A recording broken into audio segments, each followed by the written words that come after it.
Kinong elam ka Fkjgp.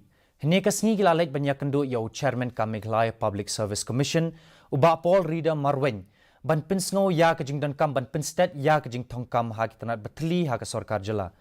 Haba kren bat kilat patai kubor hadian ka jingelang bat u chairman ka Mpsc u president ka Fkjgp uba dan di Cliff Kongsit. Ulaong ba u chairman ula pinsngo ba ka Jingslam ha ka Jingthung kam.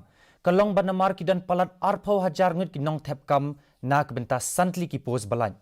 Katkum ke jing ong jong u, kila Bthah ya ke commission ba kedai ban Pynkloi ya ke tanat information technology, kenang ban Pynkloi ya ke jing thep kam online.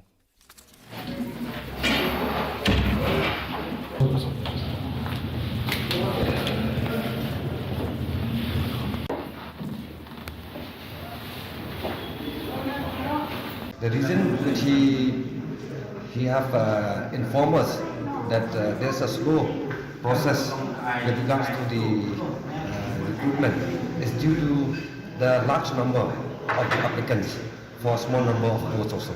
Suppose there are 5 numbers of posts, but the applicants are around 20,000.